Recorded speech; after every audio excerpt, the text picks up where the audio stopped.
Imagine this back-to-school conversation with Callaway's Mullen. Hey, what'd you do this summer? Oh, hung out, got a job. What about you, Malik? Oh, you know, just played some basketball for Team USA in Dubai. The story of this past weekend will be told for years to come, but what happens from here on out for both Ole Miss and Mississippi State will make it either one great moment or the beginning of many others. Well, July is good for a lot of speculation and hypotheticals, and one train of thought is the potential the starting quarterbacks at Ole Miss and Mississippi State have this season. Not only is it a statewide thought, it's also now a nationwide thought. Well, bowl season is here, and I hope you like peaches and oranges because Ole Miss and Mississippi State have landed some big-time games as a reward for their big-time seasons. Silly season is already here, and we haven't even made it to the conference championship games. One of the first head coaches reported to be courted by another school is Hugh Freeze. It's a rarity for a top high school football recruit to go a day without being asked, where are you going to play college ball? And that's just from people on the outside looking in. There's nothing better than a rivalry game with a little smack talk. And according to the St. Joseph football team, their opponents tonight, St. Andrews, have been doing a little talking this week. This is a first on the show. No, I'm not about to perform a magic show of any kind. We're about to do a trophy presentation. This is Demi Washington. She's a freshman, or just finished her freshman year at Clinton High School, and she won the Gatorade Mississippi Girls Track and Field Athlete of the Year Award. Welcome back to the show, everyone. Joining us now is the Director of College Scouting for the New Orleans Saints, Rick Riprish. Rick, let's start with the NFL Combine. It catches a lot of flack for being a little bit overrated. You're a scout. I mean, what do you take away from it? Most of the guys are recruited, and it's a Division III. I mean, there is a difference between D3 and D2. I mean, what does it say about the guys, though, that not showing that they're giving up right now and they want to get better? Criticism of the defensive coaching staff, fair or unfair? Was it scheme? Was it execution? What do you kind of make of that performance by their defense? Sure, thanks for joining us. You look great, man. You look great. Come on. I actually look really bad, but you know, I'm making it. I'm trying to just flatter you up a little bit. There was an article earlier this week about you guys being referred to as a Moneyball approach to things in the SEC. What did you kind of think about that viewpoint? This will be the second time you face your old coach, and I know last year you guys won the game. Were you riding back on the bus last year, like with a smile on your face, like, I got my old coach? No, I was riding back with a smile on my face. And we hear Glenn Waddle in the background, the PA announcer for the Ole Miss Rebels, getting set out in the stadium. The fans have been slowly making their way into Vaught Hemingway as we get ready for the 87th version of the Egg Bowl. Andrew, it's been a special year for both Mississippi State and Ole Miss. Really. All right, I'm with Paige, Marshall Henderson's sister. Paige, what is your favorite memory of your brother as an Ole Miss Rebel? 16 years in the NFL, and you said you never wanted to get into coaching, and here you are coaching Jackson State and over almost 30 years in the coaching business. Why didn't you want to get into coaching in the first place? Hey, Mike, it's only happened once before. Mississippi State and Ole Miss playing in the SEC basketball tournament. That was back in 2003. And after the Bulldogs win over Vandy last night, MSU was definitely excited about the prospect of playing Ole Miss tonight and for state bragging rights. Hey, Melanie, things definitely haven't been easy for Mississippi State head coach Rick Ray in his first 2 seasons with the school. Despite some unexpected success in conference play last season, the team hasn't been able to duplicate that success in year number 2. Hey, Mike, year 6 of the Dan Mullen era has been a smashing success. And who'd have thunk 6 years ago that the Bulldogs would be playing in the Orange Bowl? Mississippi State fans greatly outnumbering the Georgia Tech fans. Georgia Tech fans not too happy to hear all that cowbell.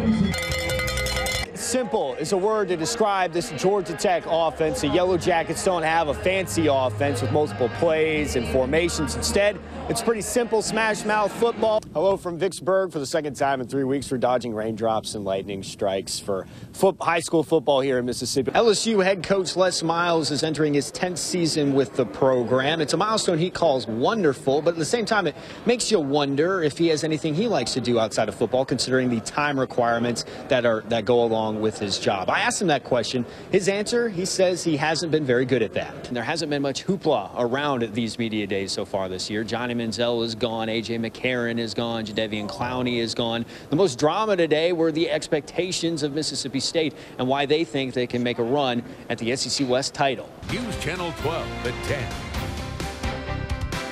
10. There is plenty of blame to go around. Give up as many big plays as we gave up on the day. I think we're giving up over 20 yards something per play. That's just absolutely pathetic. That's a terrible job by our defensive coaching staff. Well, that's Mississippi State head coach Dan Mullen after the Bulldogs lost to Ole Miss in the Egg Bowl. It's also the last game coached by defensive coordinator Jeff Collins, who's taking the same job at Florida. Collins, known for his juice points and psycho defense, is leaving MSU after 4 seasons in Starkville. For the Sunshine State, and the Florida Gators. This change isn't a huge surprise to Mullen. He told reporters this afternoon that new Gators head coach Jim McElwain had reached out to him about bringing Collins aboard. Last January, Collins agreed to a 2-year extension with MSU worth $1.2 million. Now, after practice, Mullen had this to say about Collins' departure. I hope our guys have opportunities to be head coaches more than leaving for lateral positions. He continues, but I think with success, hopefully we do have guys get opportunities to be head coaches. Collins is the first hire for Coach McElwain at Florida. The Gators defense was top 10 in total defense in 3 of the 4 years under previous coach Will Muschamp. Mullen also said, quote, "We always play great defense here. We always play great defense no matter what coach is going to be here. As long as I am head coach, we're always going to play great defense here. But when it's not good..." You know, I mean, I think we're giving up over 20 yards something per play. That's just absolutely pathetic. That's a terrible job by our defensive coaching staff. Well, Mullen coached linebackers at practice today. No word yet on who will coach the defense for the bowl game. Oh, what could have been this season for Ole Miss?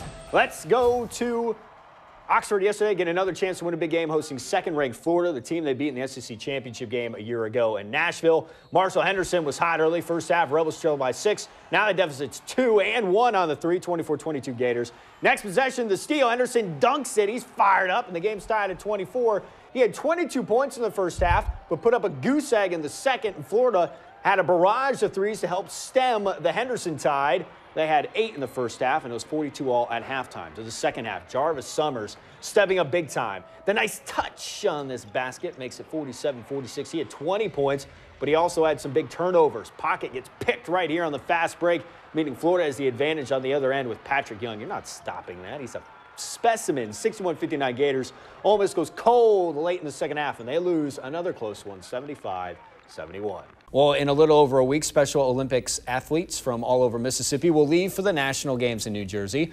But before they can go, they needed to come to Madison to pick up their uniforms.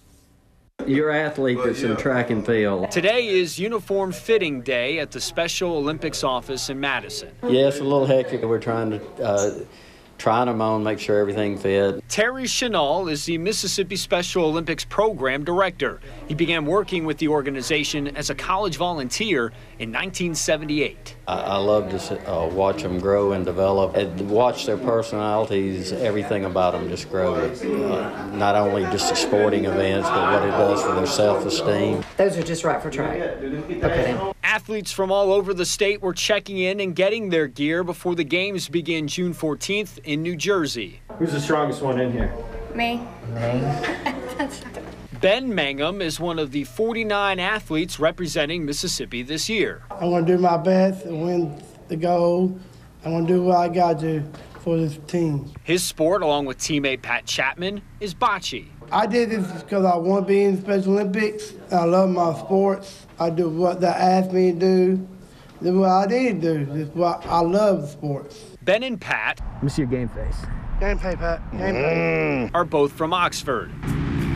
Today, the two Ole Miss fans and good friends We go to an Ole Miss football game. Yep.